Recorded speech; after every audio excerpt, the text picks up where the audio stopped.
And we are live. Hey everybody, come on in, come get some, come get some. We got some good nuggets for you today. Every time I have a conversation with this brother, he leaves me stumped. So we're gonna see if he can do it to y'all too. But you know, it really comes from an authentic place. And like I say before, first of all, before I even go there, I'm gonna give y'all a chance to get on because I keep getting fussed at because they say I start talking too fast and not let people on in time. So I'm gonna drag it out just a little bit. Now we are on the time schedule, but we're gonna drag it out a little bit so y'all can come in. But I'm excited about this conversation.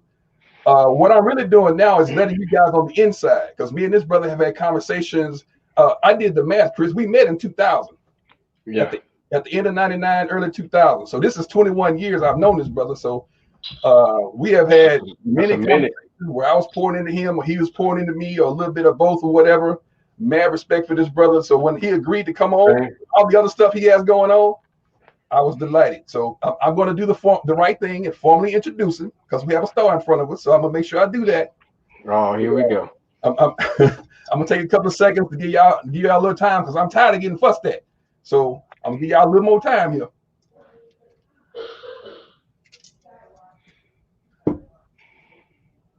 That's his uncle in the back. Y'all just look over that. Just Yeah. play. So this is my good friend Lecriss. Lecriss is a senior consultant with Cognizant Technology, leading the OCM practice's agile upskilling efforts to support digital transformation and strategy client engagements in North America. As an Agilist, which I'm gonna have him tell y'all what that is in a second, because I don't even know. As an Agilist at heart, Lecriss frequently works at the intersection of agile transformation and change management, helping leaders drive organizational ability to accelerate value delivery to customers and stakeholders. He enjoys coaching and training teams to adopt and improve agile values and practices. And also in the creative space, Lecriss is a jewelry designer and founder of Dope Ass Stones, a design thinking company with the mission of positively impacting social change one wrist at a time. And he is a badass DJ. So let me throw that part in there. So without further ado, ladies and gentlemen, Lecriss F. Smith. Welcome to the show, sir. Thank you, sir. Thank you. It's a pleasure to be here. And as you said, we go back a long way, man. For So sure. whenever you reach out to me, I'm always here. Always here for you. And it's the same. I've reached out to you in the past, and you've always been there for me. Whenever uh, I had run into a wall or was bumping my head, I could always reach out to you and get a little something, get some nuggets. So man, when you told me what you were doing, I was excited to join in and support you. I appreciate it, my brother. I appreciate you bringing the value and bringing the wisdom to us. And the funny thing is, one of the first memories I have is you're one of the first people that made me want to get a motorcycle, and you are one of the first people to make me Yeah, not want a motorcycle simultaneously. yeah, So yeah, that was an experience in itself, and we might talk about that later on. But I was like, no, because I remember you showing me your arm. I'm like, oh no, I'm good, I'm good. And this yeah, was before motorcycles were even popular, before these people were doing these bike clubs and stuff. So yeah. let's start here. Tell us a little bit about yourself. What you do? What you do now? What trips your trigger, as the old folks say? Oh man. So as you said, I'm a consultant with a company called Cognizant Technologies, and so what we do is we focus on helping businesses re-engineer and modernize their processes and practices, right? So when you look at the market today, you notice that it's moving at a fast pace, a much faster pace than it has been. Competition comes in, so there's competition coming out of the woodworks. There's the need to shift and do things faster. There's a need to adjust and adapt faster to be able to um, thrive in the marketplace. Just not just to survive, but thrive. And so, um, as an agile coach, and as you said, agile is what I do is I help companies come up with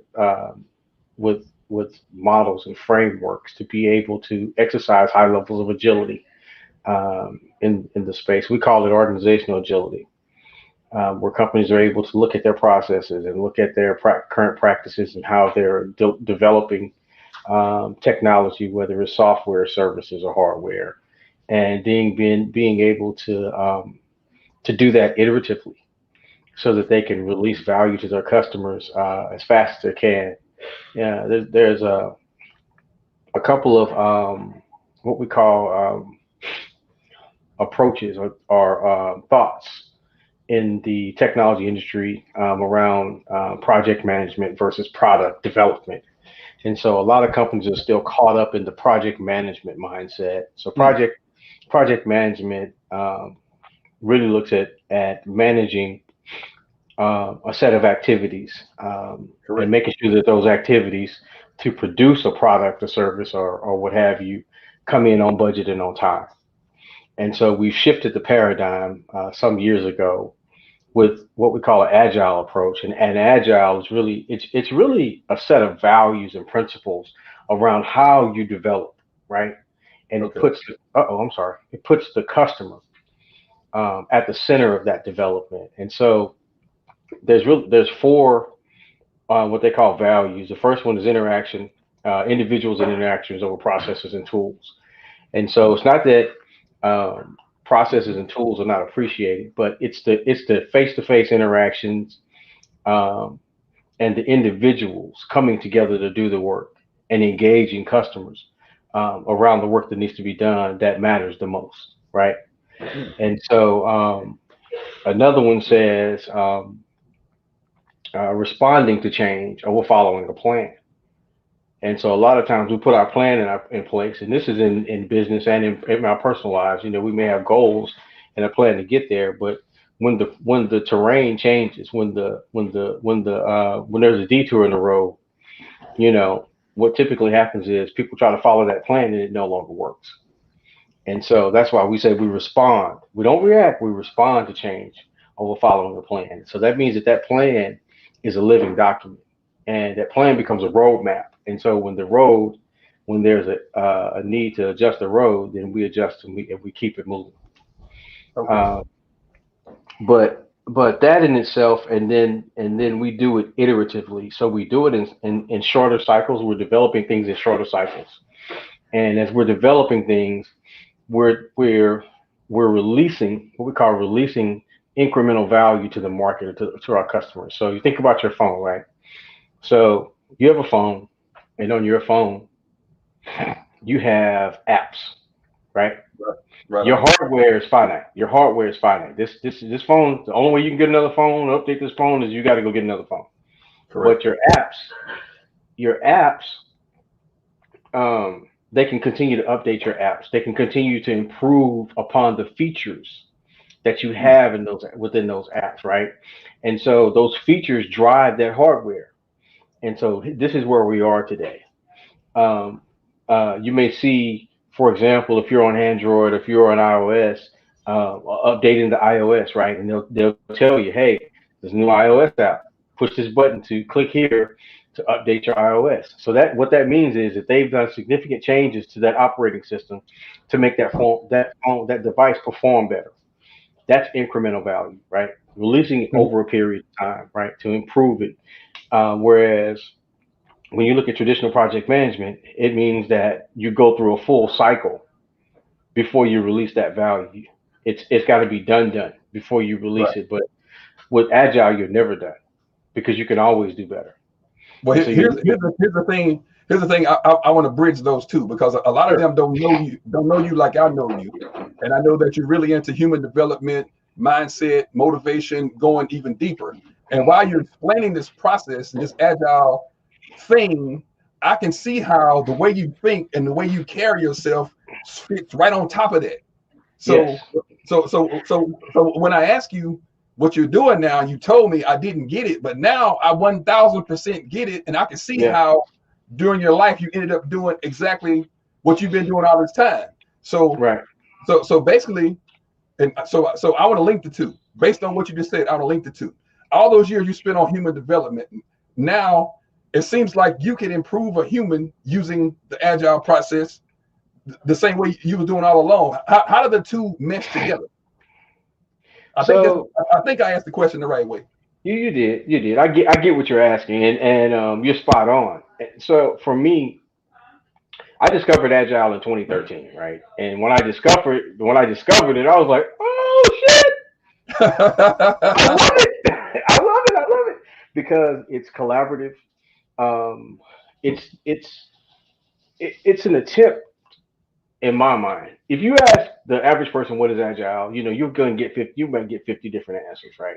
Right. And if you Google what is agile, you're going to get a lot of different answers. But for me, it's taking a human centered approach, and adopting values to be able to deliver, right? And it is about continuous improvement, because what happens is within an iteration. So you develop. Let's say you're developing software. You develop that software in iterations, and typically it's anywhere between 1 to 2 weeks, right? And so at the end of that iteration cycle, you do what is called a retrospective.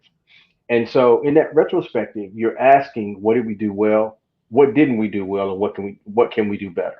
Mhm. So just think about this. What did we do well? Right? What didn't we do so well? And what can we do better? What if you applied that to your life? I What if do you that did that? every day. What if right. What if you did that? What if you did that every day or every week or every month or Wow. every quarter? Right? Where would we be as a collective if everybody did a retrospective? Way ahead. Way You see ahead. what I'm saying? Now, ironically, that is, and we call these events or ceremonies. Ironically, that's one of the most difficult events to do, in corporate, because it's again being able to deliver that value. And so sometimes your team or leadership doesn't see value in it, and Mhm. so I have to find creative ways to show them the value and to show them, the need to do it. And of course, when things start to go south, then everybody wants to do a retrospective because they want to figure out how to fix it. For sure. So yeah, but yes. So to go back to your original point, it is absolutely about, my life. When you talk about human performance improvement, it's improving how you work together as a team. It's improving how you do your job. It's improving how you see the world, right? And as a coach, as an agile coach, I'm, consistently looking at how I can improve myself, how I can do better, how I can become a better person, how I can listen better, how I can become more empathic as I am, engaging my team or engaging people, so that I can really step outside of how I see the world to really understand how they see the world, so Right. that I can influence the proper behaviors, right? So if I broke it down a little bit, that's like it's more so now focused on improving the humans inside the process as opposed to having the process improve the humans. Yeah, yeah. Okay. And So so when I look at in technology, I see technology as an enabler. Most people, most a lot of people see technology, and when I say an enabler, I see technology as a tool to enable the improvement, of the human condition, right? okay. That's what I mean when I say an enabler. It's Okay. it's enabling humans to do things better, right? Okay. But most times when technology is being developed, it's like, I say most times, but there are a lot of situations where technology is being developed, and the humans are the last. They're like that the thinking about humans is on the back burner, because the developers, the designers, the architects, they tend to think that they know what the customer wants, right? So, and Mhm. that's a challenge. Now, there's a caveat, because there are there is technology that's built into devices that give developers and teams, um, a purview into what your preferences are. Like, for example, how long you stay in a particular app, how long you use a particular feature. It's called telemetry, right? So they're tracking your Sure. your behaviors, and so they back into it that way. But a lot of times within organizations, when you talk about internal customers, sometimes we have to go and have conversations, right, and develop what we Mhm. call personas to Right. understand how people are using, their technology, and what technology they're using, and why they're using it, and what are the pain points. And so this is sometimes difficult to do, Okay. and then it's a fine line, because you want to listen for what the customer wants, but you want to give them what they need, right? Right? Does that make sense? Yes, sir. I'm gonna listen to what you want, but I'm gonna give you what you need, Uh-huh. right? And so Sure. it's a fine line there. But it's very exciting. I really enjoy doing it. I love talking to clients, and as I'm looking right now, I'm in the process of developing a model where I can take some of my concepts and the tools in my toolkit to basically I want to scale it down and be able to help small businesses as a give back, you Nice. know, in Okay. terms of helping people. And then on the individual level, I do take some of these principles and I use them in my coaching practice, right? So I talk to my clients about interactive, my coaching clients about retrospectives, and doing things iteratively and not trying to bite off too much and how to deliver value to yourself, right? Awesome. Now, I want to go back for a second because when you said you discovered Agile in 2013, you lit up like everything in your Yeah, whole man. life has changed. Yeah, So I it want to did. go back to your life the moment before that. What was your mindset? What were you going through at that moment? Were you, I don't want to kind of going through the motions, but were you still trying to find the thing? Take us back mentally to where you were then. And if it's bad, it's bad. If it's good, it's good. But when you said that, everything about you changed. Yeah, man. It did, and everything about me changed in 2014. Everything about me changed. Um, so before that, okay, so in 2012, uh, I had the opportunity to work with a group in the organizational change space because my background is organizational change I remember that. um, and also learning, right? Mm-hmm. So, um, some people call me a unicorn because I have three distinct skills, right? Skill sets. One is learning strategy, the other one is organizational change, and the third one is agile, right? And so when you put all three of those together, I'm trying to find my finger here. When you put all three of those together, then they become a very powerful skill set and set of competencies, right? Because in technology, again, I focus on the people side. I'm what you call a non-technical worker that works in technology, and I work in the heart of technology, right? And so, 2012, I was consulting, but 2010 to 2012, I was consulting, but more so, my consultant, the company I consulted for, the focus was on corporate learning, right? Professional development, um, post-secondary education, My brother, leadership I'm not development. asking what you were doing. I'm saying, where were you at Right. right here? Well, for Why me, was Agile like this, but consulting was so like, okay, this is cool. right, right, and so thank you for bringing me back. So for me, it was trying to figure it out. I didn't know. I was Okay. trying to figure out how to shift.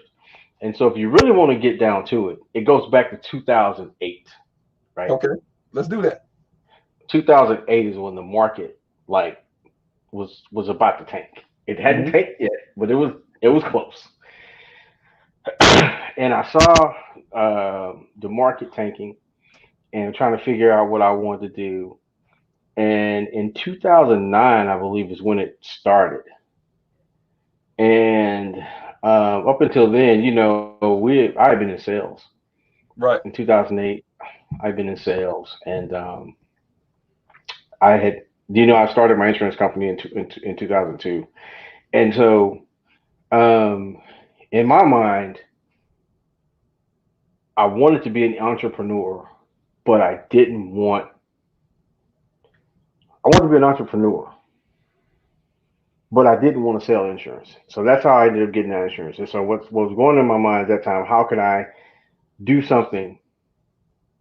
How could I earn a living as an entrepreneur and not have to focus so much on a commodity, right? Correct. And so I didn't have I had plenty of skills, but I didn't have them packaged and I couldn't articulate them.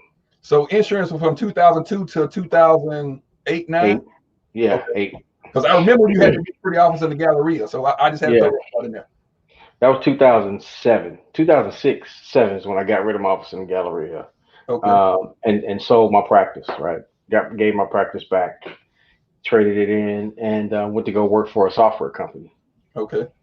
and worked back office again, but it was sales and training, and so I like training, Okay. and so that was one of my skill sets. I would go out and train people on insurance products and things of that nature, and so I like that, but I didn't know how to make that transition. So, and then that company all of a sudden shut down on me, and when that company shut down on me, it's like I didn't they gave me a what they call it severance, Uh-huh. and so I had to go get another job. And during this time, I'm like really soul searching and trying to figure out what I want to do. And I just can't get my mind around how to make that shift, right? Okay. And there's at that time I was interviewing companies, and they were all for sales jobs, all Hmm. sales jobs. Some in pharma, some was doing consultative sales in services. And I remember there was 5 jobs, 5 opportunities that I had in front of me. Wow. Okay. 5, counted 5, right? And they all I had interviewed with. I had interviewed neither one of these 5 jobs told me that I didn't get the job, Oh right? wow. This is how God works, right? So people say God got jokes. Yeah, God's a jokester. So 3 of these jobs, the managers are telling me, hey, they're trying to move money around the budget, so they can, onboard me within the next 90 days, Mm. right? So this is 2009, and I'm really trying to figure it out, trying to figure out what my next move is. I'm not working, you know, and one of these jobs there's a manager that travels to Houston from somewhere I can't remember, but this job is the one I really want. Paid mid 6 figures, Oh wow. Okay. company car, and he's like, man, he would come to Houston, and he would see clients and then take me to lunch and tell me, hey, I'm still working, I'm still trying to get that every week, Gotcha. but there's nothing, right? So this goes on for some months. Then 2010 comes along, and um, I just had no idea, what I'm trying to figure out what I'm going to do, and these jobs are not dropping. These 5 opportunities I have, they're not dropping, right? Right. And so one night, I ended up, I walked in my bathroom in my apartment because I had downsized. I had short sold my house because I wasn't making any money. So my wife, we got an apartment. I down and I was at the point where I never will forget. I went in the bathroom and I could call myself washing my hands, and I was washing my hands, man. And I said, I looked in the mirror, and you just take a glance in the mirror, and when you take this glance in the mirror, you look and you see yourself. Yes, sir. That was the first time. I mean, I saw myself, right? Hmm. I saw myself. It was the first time I had seen myself in a long time. Wow. So I saw myself, Hmm. and as I'm looking in this mirror, I just remember saying, "You know what, God? Fuck it. Whatever you got, I'm open." I said, "I Nice. surrender." I said, "I surrender. Yes, I sir. give up because this ain't working. Whatever it is." I said, "I'm tired of this shit." And I was having a real conversation. I was like, Sure. "This shit ain't working," Right. you know. And And these are the stories I like to share because I'm sure at that moment you have a beautiful wife and beautiful daughters. I'm sure there was a lot of pressure on you. I'm sure there was a lot of stressors. You know, man, moving out into an apartment. Can you take us to that moment and tell us how were you feeling? What kind of stress were you experiencing as the man of the house? And I know you've always taken pride in doing that. Now you're looking around. Now I got to put my wife in. We got to move to an apartment. How did that make you feel? bro, it made me feel. You know what? I think for about 5 minutes I was depressed. Okay. I think I was depressed for about 5 minutes. But I always knew that I was gonna turn it around. Just didn't know how at the time. Right. And that's why I tell people, you keep pressing. You don't have to see the finish line. Right. It's just make sure you're on the right path. Make sure you're running on the right track, right? And Yeah. you in your lane. Stay in your lane. Right. Stay in your lane, and make sure you're running the right race. And eventually, you're gonna hit a milestone. Yes, And sir. so, I knew at that time uh, that I was gonna come out of it. I just didn't know how, you know. And I would get little hints, like little things. And I've always been one for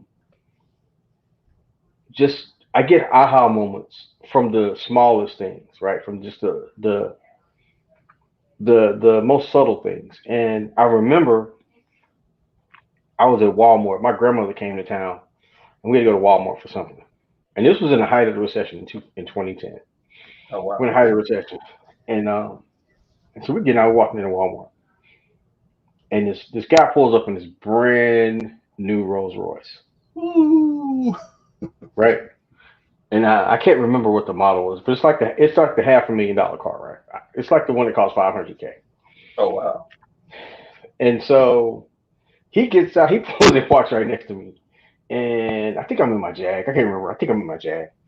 And so I get out, I look at his car. I'm like, man, I'm like, dude, that's a nice car.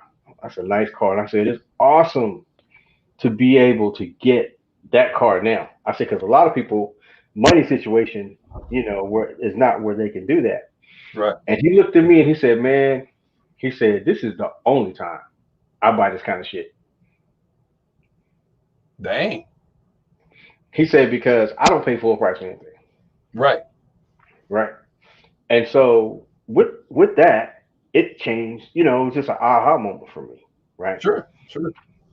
And so for me, it said, okay, it was like 10 things, I don't know, so many things, because my mind runs so fast, and That's so many that. things so the first thing that came to my mind was, okay, and it's a given, these are not like rocket scientists. It's not rocket science, right?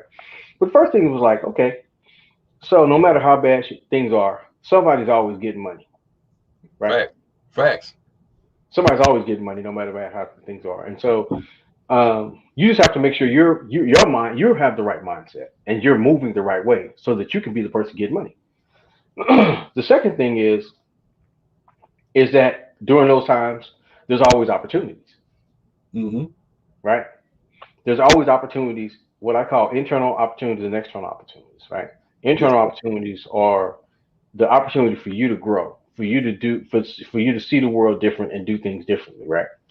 Um, and the external opportunities are always looking for the opportunities that are for you, because there's always something out there for you. Right. But the question is, are you really present, right? Are you present when that opportunity is calling your name? Right? Are Absolutely. you present? Did you show up in class, right?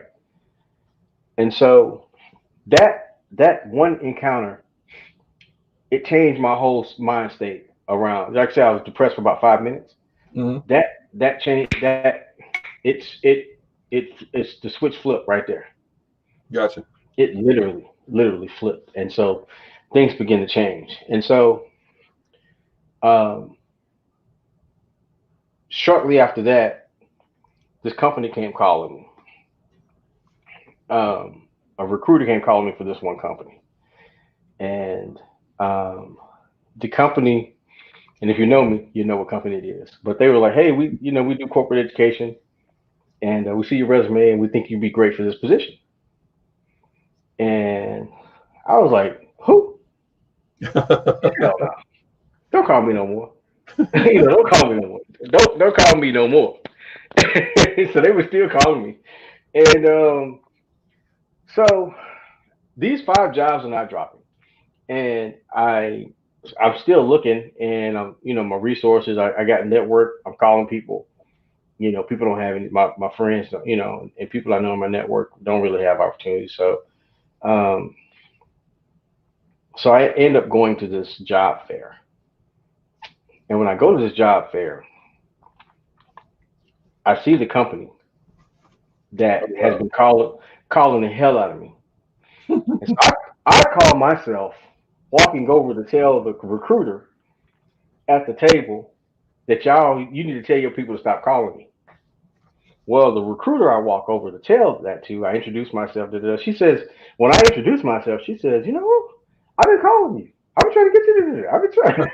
So, she says, I'm the one you've been telling stop calling me. And she's like, you should just come check us out. You should just come check us out, right? And so I check them out. I go and check them out, right? Based on her, and they tell me about the position.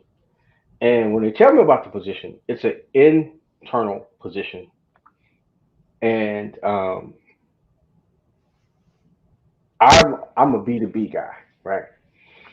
And so she says, so I interview and I find out it's a they want you to it's a consumer thing, and so I'm like, well, I don't do that, da, da, da. And so I'm about to, and so we ended on, hey, thank you for coming in. And so the director of HR comes in and she says, Lecriss, she says,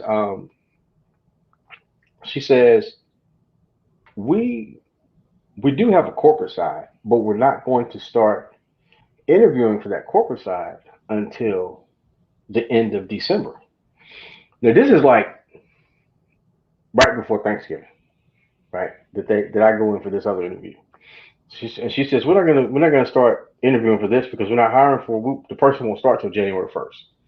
And so she says so it'll probably be like the second week in December, right before Christmas, when we start bringing people in. She says, but I have your resume. I'm gonna call you and schedule something for you to come in. Well, I tell her okay. I get in my car and I head back home. I'm heading home. And as I'm heading home, I get a call on my mobile phone.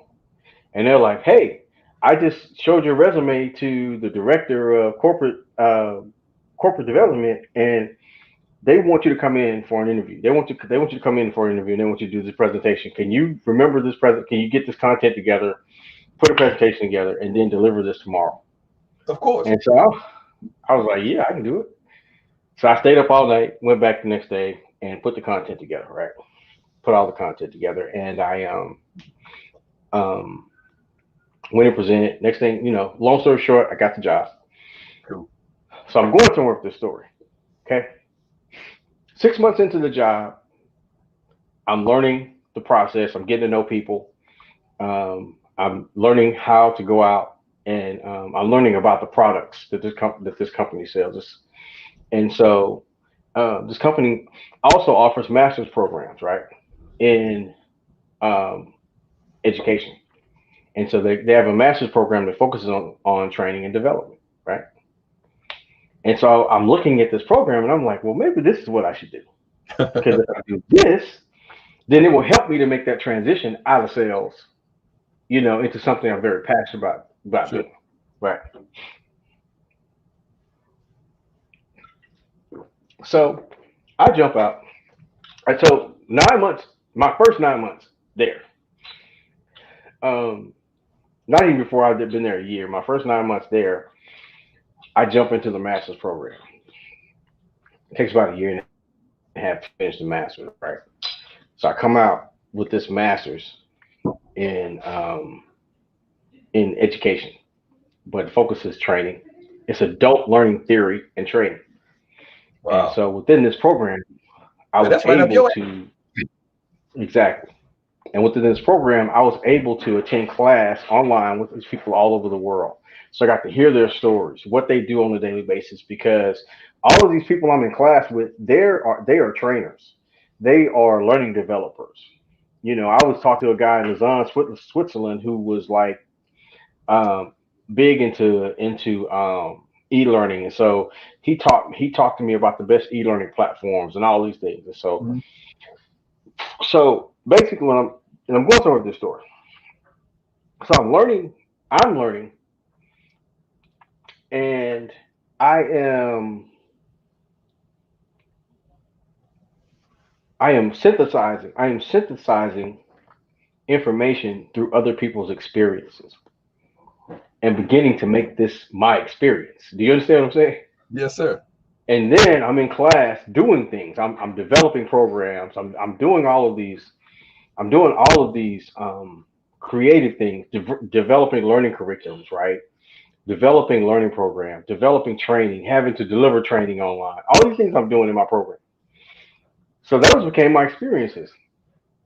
And You see, even just paying attention to your body language as you're talking about this, yeah, your entire everything about you has changed.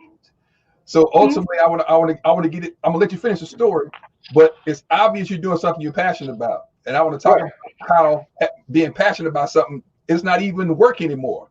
Now right. you're performing your passion. So finish the story and talk about how important passion is, because some people are like passion smashing, but I'm like, you just did a visual of what it looks like, because you went from just talking, and then once you started talking about what you were doing, you sat up, you got more Right. expressive, and it was totally unconscious. You just did it. So I want to Right. talk a Right. little bit about that. It's yeah. And it was definitely passion driven. It was all passion driven. So yeah, we can definitely come back to that. So coming up to finishing my program, I'm having an aha moment. This is my transition. This is my segue, right? This Mm-hmm. is how I'm going to transition out of this corporate consulting, quasi consulting slash sales role into training and development. And I'm going to go do corporate training and development, right? And so I completed the program. By this time, I was with the company for about 2.5 years, and it's the end of 2012, coming into January 2013, and I meet this lady. Oh, let me back up because I think this is important. This is very important for people to hear, right? Okay. Because us, right, Yes, sir. us, we don't like to pay for information. Facts. We don't like to pay for information, right? So I joined the it was at that time it was ASTD, American Society for Training and Development, and Uh-huh. then now today it's ATD, the Association of Training and Development, I Gotcha. think. And I met this lady, and this lady um, she was on the board, and God always sends people to me, and these people ask me what I want to do, right? Mm. What do you want to do? What are you gonna, what are you trying to do? What are you trying to? So I said, here's what I'm trying to do, and she said, okay, well, do you have an experience in that? I said, no. She says, well, how are you going to get experience? I said, well, I don't know. And I told her, I said, I want to be a coach too. So basically, I paid her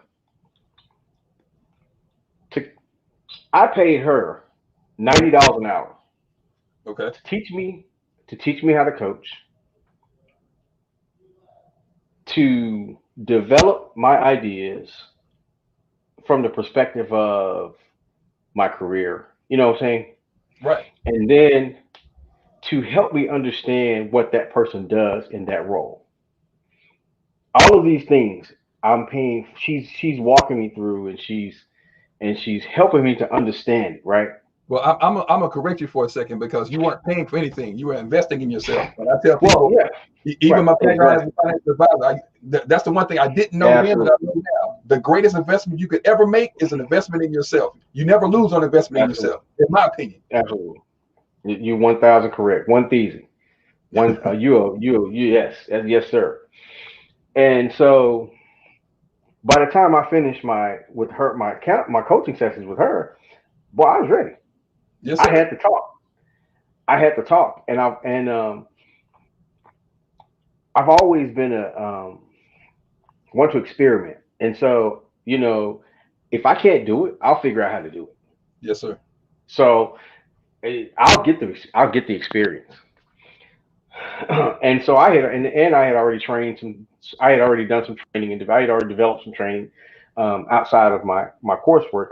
Little here and there things. So when I finished training with her, I then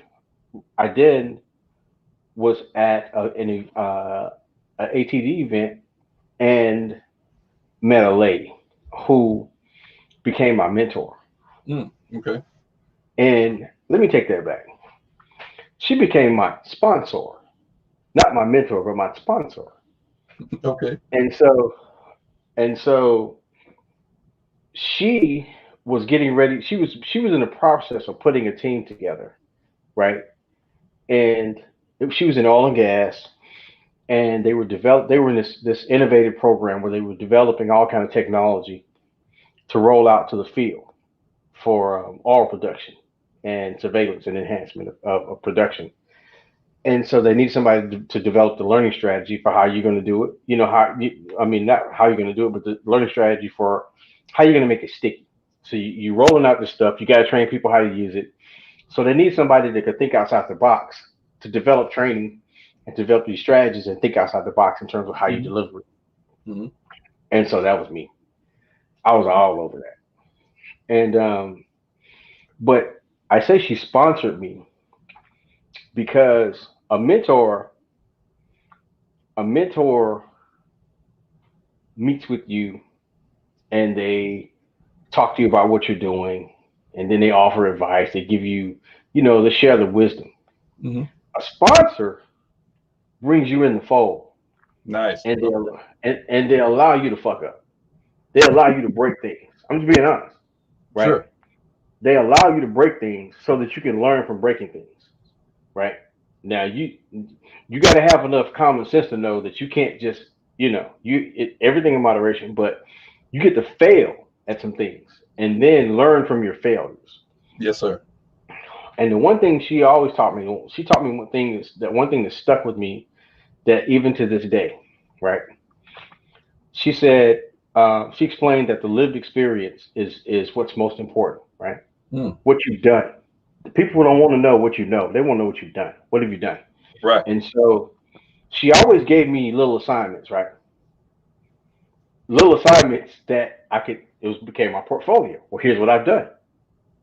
And so whenever I get an engagement, when I look at the things I've done so much in such a short amount of time. I've done all these things because that was my goal, to get that experience, Sure. to have that lived experience, to be able to then go and try this somewhere else. And so whenever I go to a new client engagement,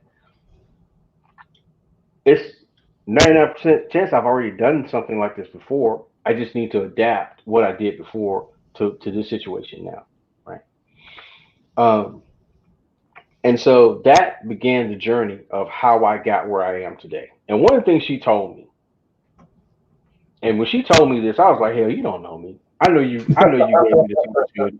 I know you gave me this opportunity, and I know you think you're all that, but you don't really know me. You don't know me like that. She said, I can see things in you right now that you can't see in yourself. And she was spot on. And it's beautiful to have somebody like that in your corner. Man, she was spot on, bro. And let me tell you something. She kicked my ass.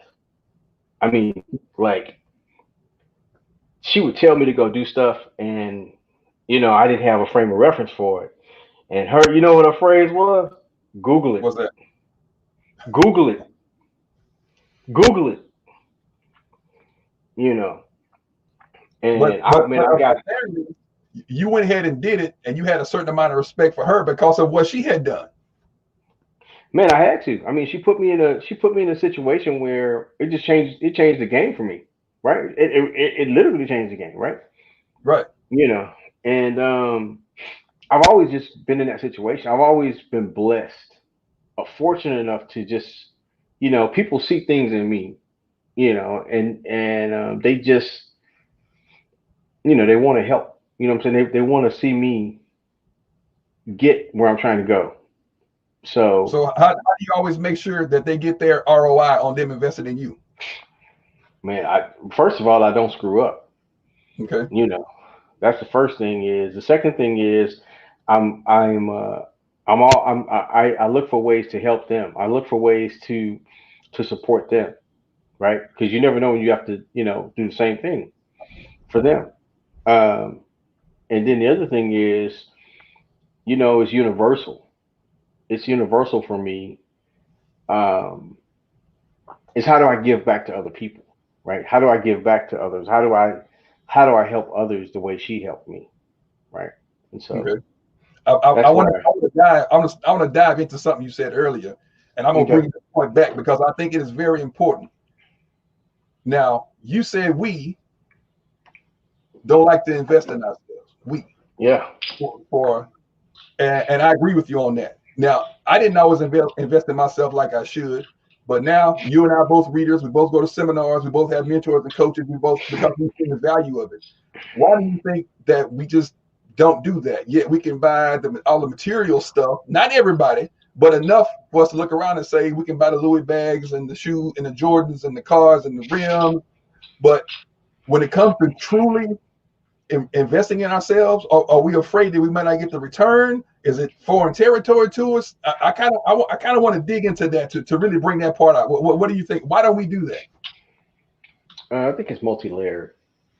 Um, and I say we don't invest in ourselves. We don't invest in information. And I say that I mean like we'll pay for a degree. We'll go get a college degree. But when it comes to paying somebody to coach you, you know what I'm saying, paying for coaching or performance improvement, that is very difficult. Right. And now people believe in certifications because you know the market is saying, hey, if you got this certification or you got that certification, then you can make this kind of money. You can do this, right? But at one time, we I remember telling people, I'm going to get this certification. I'm going to get that certification. They're like, what? You know, I'm spending thousands of dollars my most expensive certification cost me $5,000, Mm. but it increased my income by 30% in less than 90 days. That's a good trade-off. You know, um, the second least expensive one I paid $3,700, and it opened doors for me that would not have normally been opened at all, right?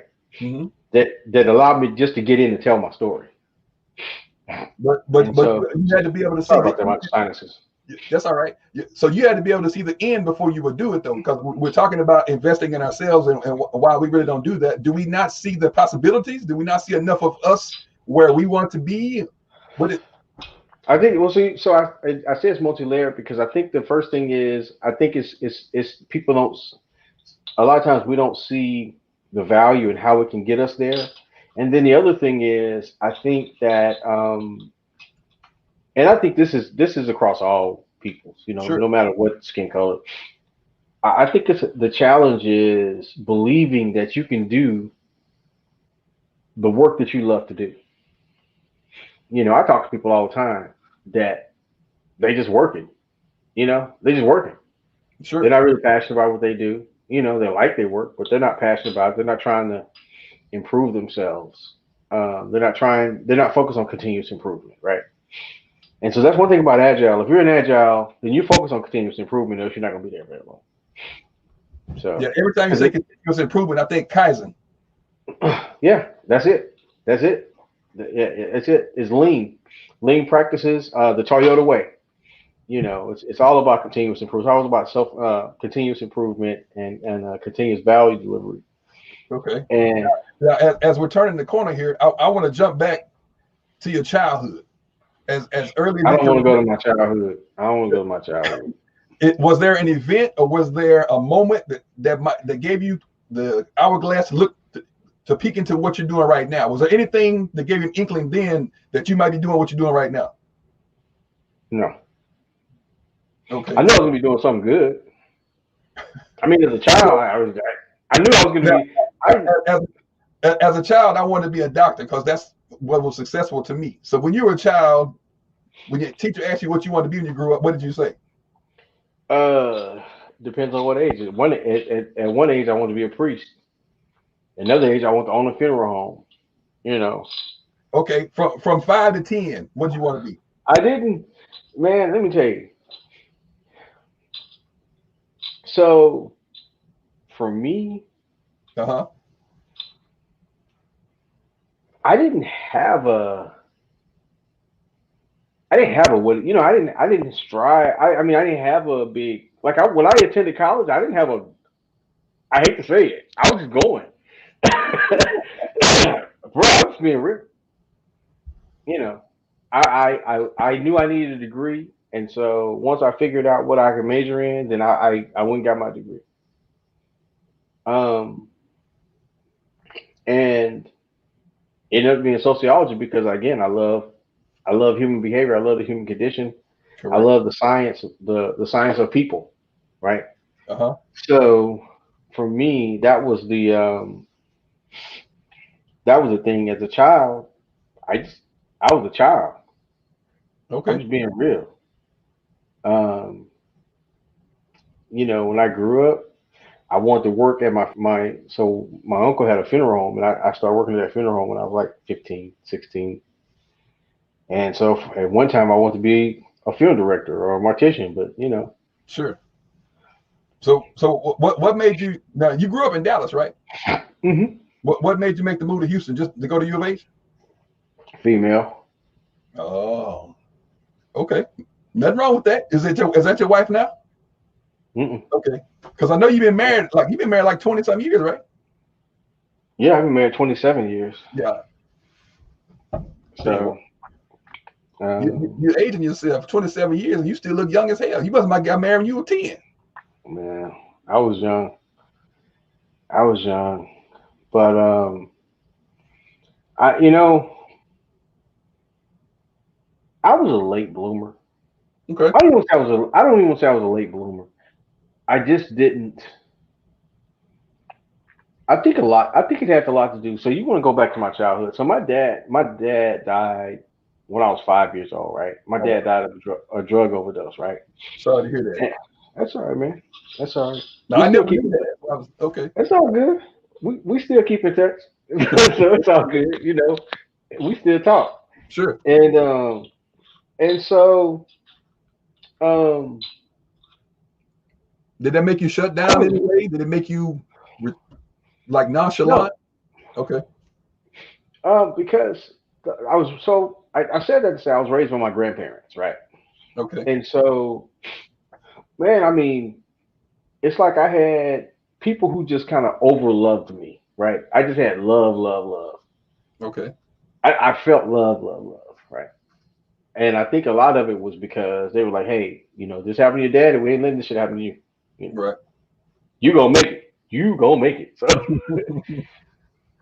and so, um, I had a godmother and a godfather who loved me, who I love. My mother, I loved her. She loved me. She was more like my sister because she was young. Okay. Um,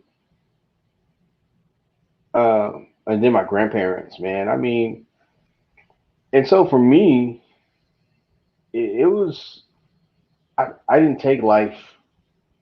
Life was light, It was light for me. It's just I've always been one for experiences.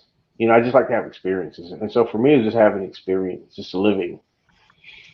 And I never really worried about like money or anything.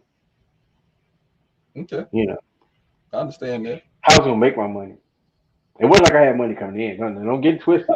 I just never worried about, Sure. And so it wasn't until later in life that I really figured out when I really figured out what I wanted to do. I just kept tweaking, kept tweaking, kept tweaking, kept tweaking, kept tweaking, Right. and this is where I am today. And so my childhood, um,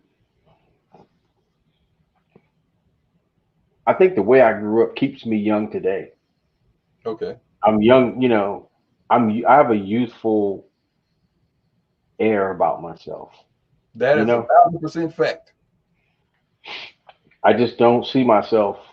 I see some of my friends. One of my friends, I'm like, damn boy, you know, you're old. You're like a curmudgeon.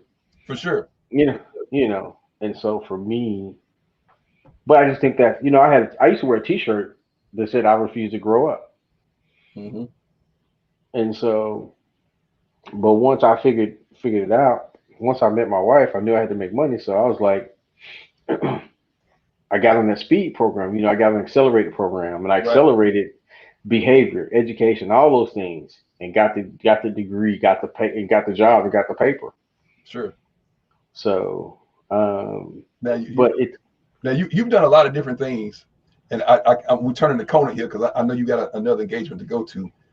You worked a job, you've been an entrepreneur. I remember when you were a party promoter, you were an insurance agent. You've done a lot of different things. So you went from job to entrepreneurship to job to having a job and still coaching and having a business on the side as well. Most of the people that listen to this podcast are entrepreneurs. About 80-20 entrepreneurs, and 20% of people have jobs. Now, I want to make sure to say to the people on here that have jobs that it's okay to have a job. There's nothing wrong with that. There's nothing, because a lot of times we as entrepreneurs get a little over exuberant and make it sound like a job is like a death sentence or whatever. But since you've been both, well, we've all been both, but I think your experience has been intimate in both worlds. So if you would speak to the people who have jobs, let them know that there's nothing wrong. It's okay to do that. So when I started working, when I took this job, over a little over a year, about a year ago, over a year ago, I took this job, almost a year and a half ago. Um, Before that, I said I would never take a job again. I said I never, because I don't like performance reviews. I don't like all that shit. I hate that stuff. Right. I just want to be rewarded for the work I do, and I want my performance and my pay to be commensurate with my work. And so I was able to do that either through contracting or I had my own LLC, and so I would contract with companies through my own LLC and do work. Yes, sir. And so when this opportunity was presented to me, I saw the ability to step inside of this company and do things that I have experiences again that I would not be able to have working on my own because they just had this big room full of toys. And I get to like contribute to product design and solutioning, right? And Mm-hmm. so that's why I took this. That's why I'm with this company, and I like the people I work with, right? And so to go back to your comment or your question about what made me take a job, what made me go back to a job, or what would I tell people? I think of what you said. What would I tell people Right. who work a job? I would just tell people um, if you're passionate about what you do, then continue to grow in that position. Continue to grow in what you do, and don't get complacent. Don't become complacent because if you become complacent, you're going to be replaced, right? Yes, sir. I fell in love when I found out what the gig economy was years ago. I fell in love with the gig economy, and I figured out how to um, make myself ripe for the gig economy, right? Okay. And so one of the things you have to do in the gig economy is you have to make sure that your skills are always relevant, right? Your skills are always relevant, and they're also always desired in the market. Well, if you're working in a job, you need to do the same thing because if you're not always making sure your skills are relevant, then um, you're setting yourself up. Right. You're really selling because companies right now are making a lot of decisions behind the scenes that you don't know about. And part of what we talk about when we talk about modernizing business Uh-huh. and engineering business, a lot of times we're talking about smart machine learning, Internet of Things, automation. All these things are automation and digital transformations, right? Which means a lot of times that the jobs that people are doing, they're being either outsourced or they're just being automated altogether. And so you want to make sure that your skills that you first of all you want to make sure that what you're doing is something that's viable in the marketplace, right? Correct. And I would just say set your goals, set goals that are above those of your organization. Okay. Always understand how you add value to the company. If you can't tell you, if somebody were to ask you, how does what you do in your job contribute to the bottom line, right? Mm-hmm. How does it contribute to what your company say it does? If you can't answer that question, you're in trouble. Oh, wow. And for a point of clarity for the people that are listening, what he said was the gig economy, GIG, which basically means, okay, you work a job, you have a certain skill set. You can also go on sites like Upwork and Indeed and places like that. You can take your same skill set, package it up, charge a price for that, and you can do that after work on the weekends or whatever to supplement your income already. You're doing the same thing that you're doing at your job. You're just making 100% of the money now instead of splitting it with your company. Did I make that point correct, sir? Yeah, and then well, the other thing is that the gig economy is just means you gigging. You don't work for anybody. You just taking jobs. You're taking on jobs, right? Mm-hmm. And it may be that you're contracting. You go work and do a job for somebody for 90 days, and you go jump and do something else. There's a company out there. I can't think of the name of it, but it's a digital. They talk about digital um, working without boundaries. And these Okay. people they work all over the world, but they work remote, and they Wow. travel. They Okay. travel all over the world to take on gigs. And so that's the other thing. When you understand that, when you expand your thinking, you expand your mindset and you begin to understand that hey, we are globalization is here. And so you could very well take a job in Ghana, Okay. or in London or somewhere Cool. So and be as we doing wind it down, because we're right at an hour, I know you got to go. What would you yeah, I say? gotta jump. What would you say to the person listening right now who may not be sure of what they should be doing, or if they're doing the right thing, or if there's something else they could be doing? How could they look within themselves to figure out? Okay, because like when you made that turn in 2013 and just took off, for the person that's listening that hadn't taken off yet, what advice would you have for Get to know yourself and listen. Take time to understand who you are, how you show up. It's self awareness, right? That's the first thing. Self awareness. Understand yourself. Understand things you like about yourself. Understanding things you don't like about yourself. Then look at your like what you do. Right? What do you like in your job? If we're talking about careers, right? them? Mm-hmm. Do a self assessment. Write down your skills. Write down the jobs you do. Write down your skills. What can you do? And then start looking at what skills does your role require that you don't have, and then how do I acquire those skills? The other thing is, am I really happy at doing what I do? Wow. Okay. I mean, I can go all day. Is this job going to be here 5 years from now? You Right. know, is my job going to be here 5 years from now? What Mm. am I going to do? How Okay. can I prepare myself? Right? Because jobs are coming offline every day, but new jobs are coming online. That's a fact. I was in Clubhouse a few weeks a few a couple of months ago, and I met a lady that was a drone pilot, a commercial drone pilot, Wow. Okay. and so she got her license. She's FAA licensed drone pilot, and so I went and did research, and it's like that's a thing. And guess what? They are prior to 2020. In 2018, they projected that there were going to be plenty of jobs. In 2019, that projection dropped because I think they were having a problem with legislation getting bills passed. Then they Sure. got the bill passed, right, for commercial drone flights, and now it's wide open. And so that means that you got commercial drones pilots, you're gonna need drone mechanics, That's a fact. drone techs, right? All You're of gonna it. need all this infrastructure. And so that's the thing, but you got to look around. you know, um, and we hear this all the time, but learn the code, at least learn technology, Right. learn what cloud computing is. And so, the first thing I do when I take on a coaching client, this first conversation, I ask what do they do, and I try to find out what they like about their job, what they like about their career, what don't they like, and then we work from there. We build on something from there. So as far as your coaching, you offer one-on-one coaching, group coaching, and what type of coaching do you offer? I do career coaching, and then I do interpersonal coaching, or what I call getting to know yourself. Okay. Um, and I do emotional intelligence coaching, which is still getting to know yourself. So for some of those people that may be feeling stuck or trying to find themselves or trying to figure out what the next move might be, you will be the man to talk to.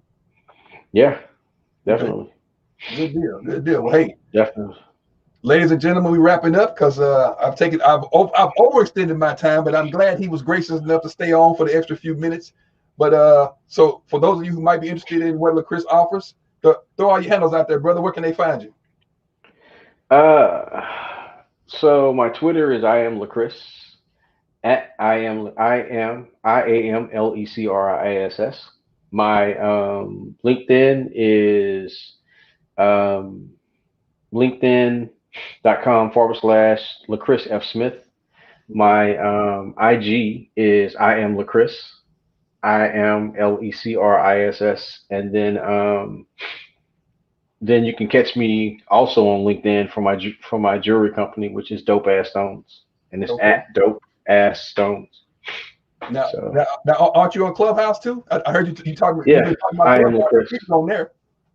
I am Lecriss. I'm about to jump on now. In about 15 minutes, I got another talk that I'm doing on Clubhouse this evening. So, well, brother, we definitely appreciate your time. I learned so much. I got notes over here again, and we'll have to do it again sometime. But I appreciate hey all the man, all definitely. the energy, the friendship over the years. Like I said, it's been over 20 years. We still kept in touch, still got love for one another, and I definitely appreciate it.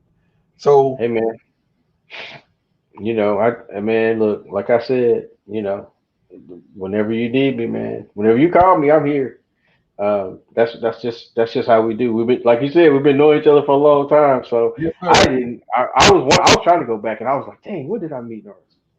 But it's yeah, yeah. It's been over 20 years, So brother. Hey, we appreciate you. Much respect, much love.